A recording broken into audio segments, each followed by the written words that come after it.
See you next.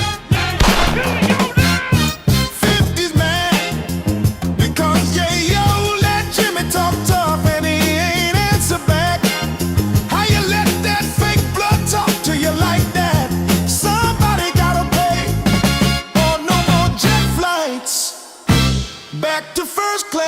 Jimmy ain't tough, Jimmy ain't like that. How you let that crack baby say you smoke crack? Murder, wrap 'em up, it's a motherfucking rap. Don't make me have to get the strap. I'm calling Cam. Come get your man. And Bleak better not even speak. Fucking Jay-Z fan. 50s man. Because yeah, talk tough and he ain't answered back. How you let that fake blood talk to you like that? But somebody gotta pay, or no more jet flights. Back to first class. Jimmy ain't tough, Jimmy ain't like.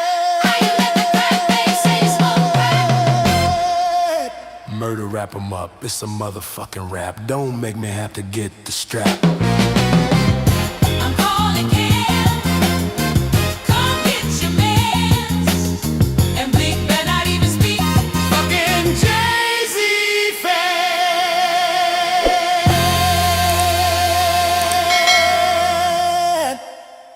Somebody please check on Jim Jones. He ain't been the same since Max been home. Talking crazy, and that ain't wavy. Must have forgot about the $1 million baby. How Jimmy let the game slip through his hands. Max having big meetings with Mace and Cam. Dad, Jimmy, you did bad. Them 40 boys back together. You're going outside.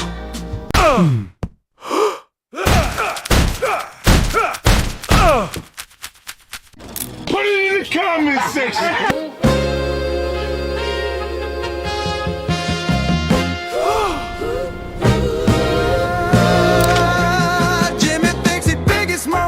Indoors,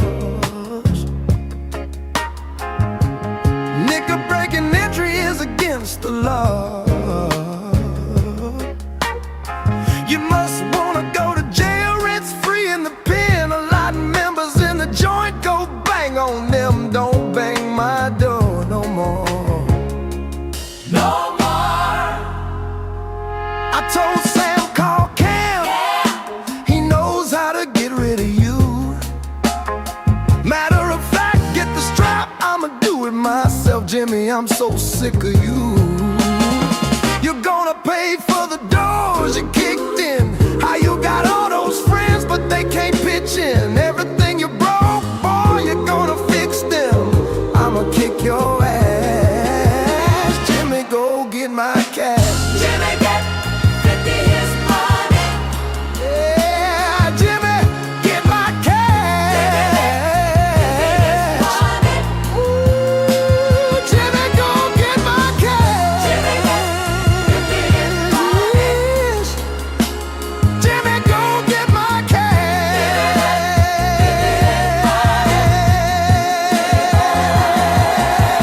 Jimmy, better have my money tonight. Kung Fu Jimmy, oh, now you wanna fight. You ain't heard we got ops parachuting off flights in plain sight. Nigga, it's on sight. No, I don't wanna rap about it, nigga, I'm done. There's nothing to talk about until you got my funds. You ain't got my shit yet. You better Dipset, you're outside screaming with ain't nobody hit yet. Jimmy thinks he Biggie Smalls kicking indoors. Nigga breaking entry is against the law. You must wanna go to jail, rent's free in the pen. A lot of members in the joint go bang on them. Don't bang my door no more. No more. Jimmy, go get my cash.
He's not dead.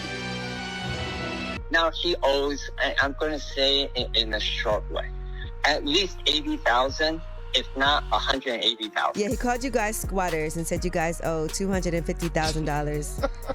So is that true? I don't know nothing about that. That's what it sounds like. It sounds like Jim. Nah, I Jim. don't want to do nothing with that. You heard?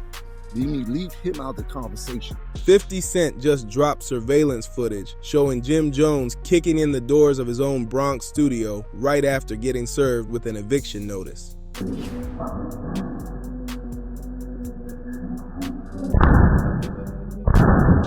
Before that, he leaked audio of the landlord allegedly saying Jones was over $200,000 behind on rent. And even earlier, he posted clips of that same studio sitting with no heat and no electricity during a freezing New York winter. But this didn't start yesterday. For years, 50 been calling Jim Jones a federal informant, clowning his album sales and moving him around like a chess piece in one of the coldest long plays hip-hop has ever seen. I'm so afraid of Ja Rule, Jim Jones, and Freaky that I'm hiding out in Texas. Please, whatever you do, This ain't some random flare-up. 50 Cent has been slowly breaking down Jim Jones for nearly 2 decades, and it goes way deeper than music. This traces back to Dipset, a staged concert moment, a so-called peace deal Jim was left out of, and a pattern that made Curtis Jackson decide early on that Joseph Guillermo Jones II would never get his respect. If you really want to know why 50 never respected Jim Jones, we gotta rewind to the mid-2000s when everything quietly started falling into place. When New York hip-hop was split down the middle, it was real pressure in the city. On one side, you had G-Unit, 50 Cent, Lloyd Banks, Tony Yayo, and later Young Buck, fresh off the wild success of Get Rich or Die Tryin', which moved nearly 9 million copies in the US alone. That run was serious. Charts locked, streets locked, industry watching every move. On the other side stood the Diplomats, Cameron, Jim Jones, Jules Santana, and Freaky Zeke, running Coke Records and owning the mixtape scene with that Harlem swagger and flashy energy. Both crews were heavy hitters, both rep New York, and both wanted that top spot. So why would you let him do a deal at Cots, a place that you think is the graveyard? It is the graveyard. So why would you let your man? The only one, you know what it is? Why would you let your buddy that you mess with? Because he asked for it. The tension between 50 and Dipset had been brewing for years, mostly slick comments, side shots, and competitive pride. But in 2007, it blew wide open. 50 Cent pulled up to Angie Martinez's show on Hot 97 and flat out called Coke Records a graveyard, saying it's where artists go when they're no longer relevant. That was a direct swing at Dipset, especially Jim Jones and Cameron, who were Coke's biggest names at the time. The city lit up with back and forth talk on air and in the streets.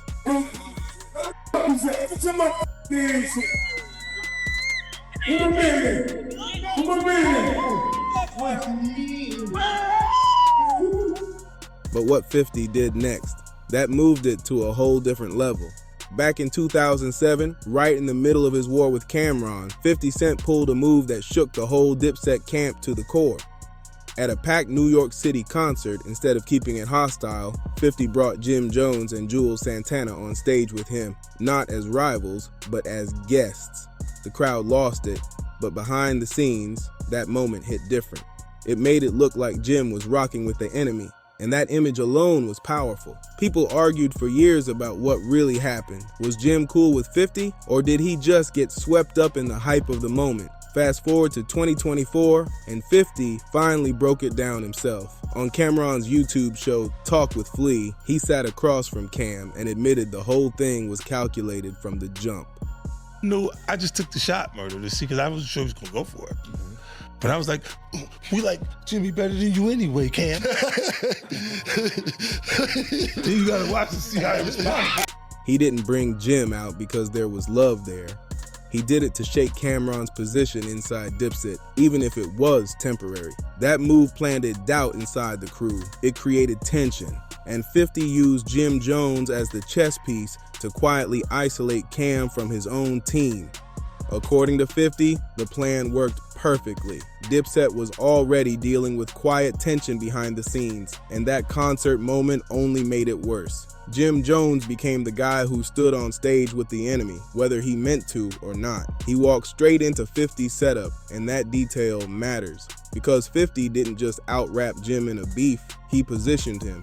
He played him. That's a different type of disrespect. That's not about bars or diss tracks. That's the kind of move that says, you're not even my opponent, you're just a piece on the board. Now, fast forward. After years of shots, slick comments, and online jabs, 50 Cent and Cam'ron shocked everybody by ending their beef. They both went on Instagram and cleared the air, with Cam saying the rivalry was mostly music and there was never real personal hate.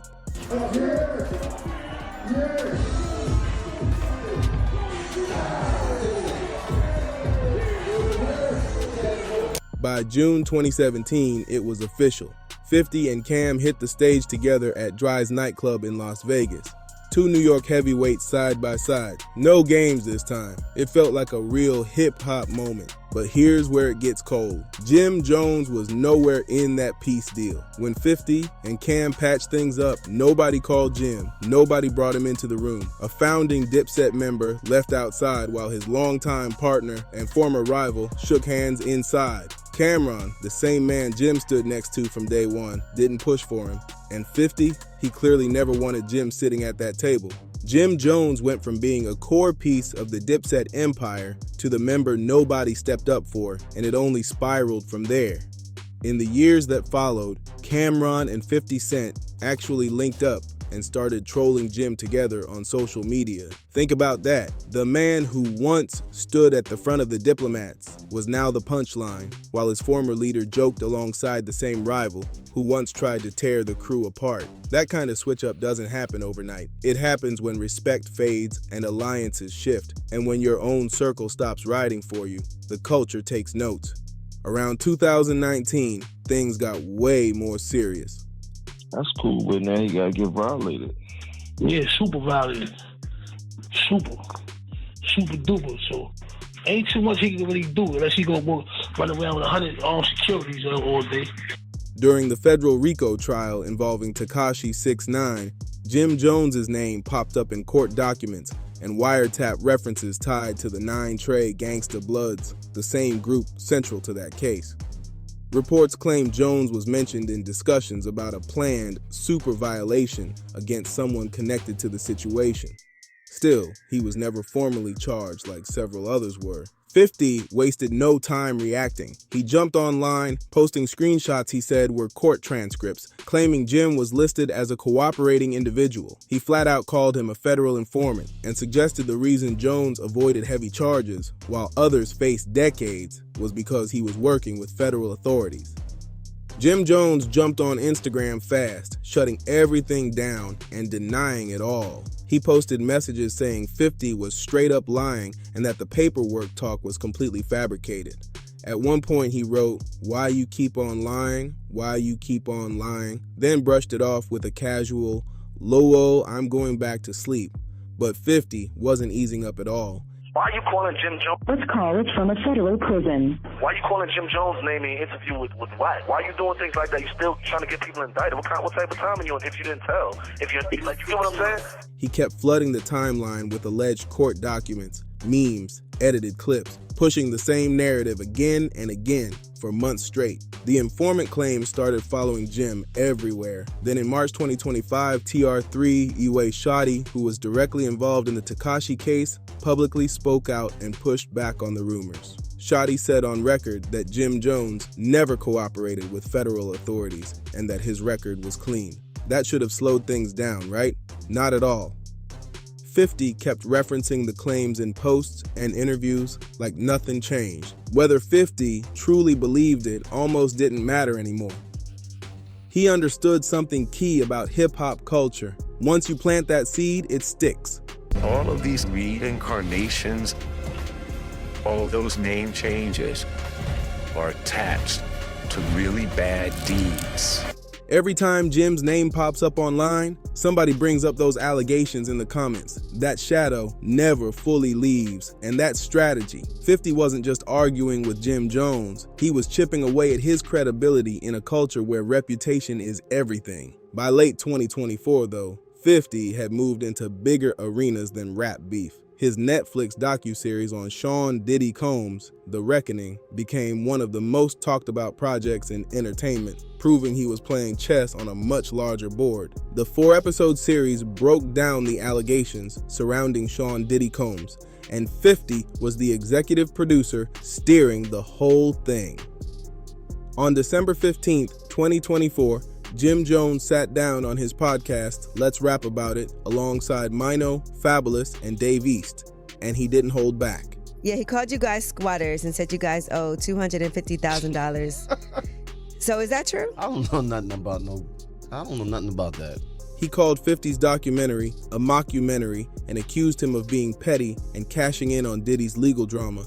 He even told 50 to stay out of it. That right there, big mistake. Within hours, 50 hit Instagram with a response that flipped the whole energy of the beef. He labeled the Let's Rap About It crew squatters and claimed they owed over $250,000 in back rent for the studio where they filmed their podcast. At least 80,000, if not 180,000. Then he posted a headline screenshot showing Jim Jones had previously lost a home to foreclosure. And he didn't stop there. 50 dropped what he said was a voicemail from the landlord of Jim's IFC studios in the Bronx, complaining about months of unpaid rent and calling out the constant excuses. The landlord allegedly detailed missed payments, broken promises, and frustration dealing with tenants who weren't paying at least $80,000, maybe even $180,000. Jim tried to jab at 50 over the Diddy documentary, and 50 came back by putting his financial situation on blast for the whole internet to see. Nino's Rockwaller, you know I got power, your shorty got hot shower, catch her trying to leave like Tasha shot. That wasn't just a rap response, it was a public audit, and it hit Jim right in the pockets. Mino tried to clap back by posting an edited photo of 50 with a feminine hairstyle, captioning it, "Meet killer curly ladies and gentlemen." The podcast crew also answered on wax. On Christmas Day 2025, Fabulous, Jim Jones, Mino, and Dave East dropped a freestyle called Squatters' Rights over 50 Cent's own instrumentals. Fabulous even joked about renaming the show to Let's Squat About It. They were laughing, but the tone had already shifted.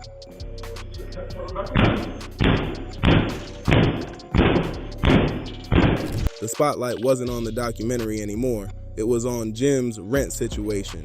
And that's 50's real move. He doesn't just respond, he redirects the whole conversation.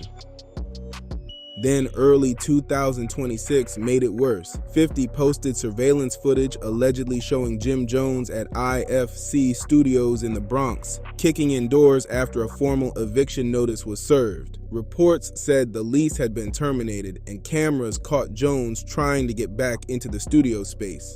50 uploaded the clip with the caption, "Want to be friends," turning a tough moment into a viral joke for millions to see. He even shared what he claimed was the eviction notice itself, making it look less like online talk and more like paperwork with real weight behind it. But 50 still wasn't done. He dropped more footage that allegedly showed the studio sitting with no heat and no electricity. In the clip, someone believed to be Jim Jones looked bundled up in heavy winter gear inside the building, trying to work through one of the coldest stretches of a New York winter. 50 jumped on Instagram and wrote, "It's 10 degrees below zero in NY. Old boy kicking the door trying to get some heat." That post spread fast. Then Cameron added his own shots. His former Dipset brother posted, "How you worried about me when you heat off and rent due," and followed it with, "Is hate for you to be 50 years old with no heat." The tone was cold. Jokes were flying. Some even hinted Jim might need a Cash App donation just to cover the utilities. 50 took it even further. He publicly said he was thinking about buying the whole building so he could collect their checks himself. Whether that was serious or just talk, the message landed hard. It painted a picture that 50 had so much leverage he could literally become Jim's landlord. That sound like Jim. Nah, I don't want to do nothing with that sucker. You heard? Leave him out of the conversation. Later reports claim Jim Jones wired around $200,000 to settle the back rent and keep the studio. But by then, the surveillance clips were everywhere. The eviction angle was already headline news on hip-hop blogs, and online, Jim had become the main punchline across the culture. When you step back and look at the full picture, it becomes clear why 50 Cent never respected Jim Jones. It's not about one interview or one post. It's a pattern that's been playing out for almost 20 years. Jim has spent that time taking shots at 50, calling him a sucker on The Breakfast Club in February 2026, questioning his business moves on podcasts, and throwing jabs in almost every interview that would give him a mic. But every time Jim talks, 50 answers with receipts, not just words, documents, surveillance clips, audio recordings, financial paperwork, even eviction notices. Jim speaks, 50 exposes. That's been the cycle. Then came the AI diss track. In October 2025, 50 posted an AI-generated diss aimed at Jim Jones on Instagram. He didn't even step into the booth himself. He let artificial intelligence deliver lines mocking Jim's toughness and credibility. That move alone spoke volumes. It showed how 50 views this rivalry. To him, it's not worth studio time. It's something to joke about between meetings. When Jim called 50 a sucker and said he wouldn't do a Versus-style battle with him, 50 fired back and labeled him delusional. That exchange summed it up. Two men talking, but only one controlling the narrative. He kept pointing out the gap in their careers, their sales, and their cultural impact. And honestly, the numbers backed him up. From the start, 50 Cent never viewed Jim Jones as an equal. He saw him as leverage. Back in 2007, he used him to crack Dipset from the inside. Over the years, he turned him into easy content, someone to clown when he needed a headline, financial issues, legal drama, online moments. It all became ammunition in 50's hands. And maybe the coldest part, even Cameron, Jim's Dipset brother, the man he helped build the Diplomats with from day one, ended up joking alongside 50. The co-founder of Jim's own movement now laughing with the same rival who once tried to tear them apart. That's not just rivalry, that's isolation. In hip-hop, once you lose respect from both your opponents and your own circle, the climb back gets real steep. If you rock with breakdowns like this, make sure you subscribe to Dripzine, hit like, drop your thoughts in the comments, and share this video. Help a small creator grow by clicking that hype button and pushing the channel forward. Appreciate every one of you for tapping in